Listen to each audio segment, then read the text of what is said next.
Bonsoir à tous, c'est l'heure de l'essentiel sur France 24. À la une de ce samedi, un vaste système de corruption découvert en Ukraine.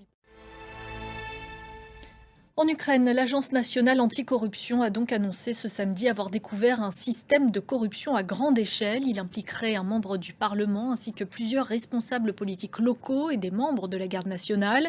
4 personnes ont été arrêtées. Écoutez la réaction de Volodymyr Zelensky qui salue le travail des agences anticorruption.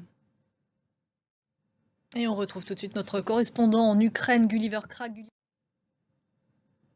Alors, selon ce qu'a dit le président et le dirigeant des agences anticorruption, il s'agirait de ce qui est en quelque sorte la pire forme de corruption en temps de guerre. Gulliver Krag, notre correspondant en Ukraine, merci beaucoup. La guerre en Ukraine qui se poursuit et le ton qui monte entre Washington et Moscou. On vous en parlait hier, Donald Trump a décidé de déployer 2 sous-marins nucléaires en réaction aux propos de l'ancien président russe Dmitri Medvedev. Simple coup de poker ou vrai tournant stratégique, on voit ça avec Maryse Burgot. L'actualité au Proche-Orient à présent. Après avoir visité un site de distribution d'aide humanitaire dans la bande de Gaza hier, Steve Witkoff était à Tel Aviv aujourd'hui. L'émissaire américain a rencontré des familles d'otages qui continuent de réclamer un accord de cessez-le-feu au plus vite après 22 mois de guerre et de captivité pour les otages. Serine Bey.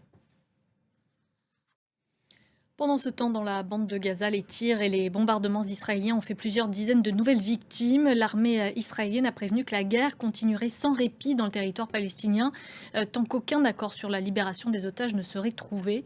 La correspondance à Jérusalem de Stéphane Amar.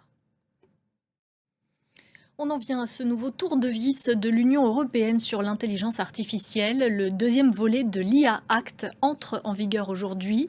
Il concerne cette fois les modèles à usage général comme ChatGPT. On fait le point avec Ethan Hadji. Un mot à présent du Tour de France féminin. La Française Pauline Ferrand-Prévot s'est imposée ce samedi au sommet du col de la Madeleine. C'était la 8e et avant-dernière étape du Tour. Il y a aussi les mondiaux de natation en ce moment à Singapour et 2 médailles pour les Français ce samedi. Celle de Maxime Grousset tout d'abord qui a remporté l'or sur 100 mètres papillon. Il faudra également suivre de près la journée de demain dimanche après avoir survolé le 200 mètres 4 nages et pulvérisé le record du monde. Léon Marchand pourrait bien réitérer l'exploit sur le 400 mètres 4 nages. Fin de ce journal. Merci de votre attention. On se retrouve dans un quart d'heure.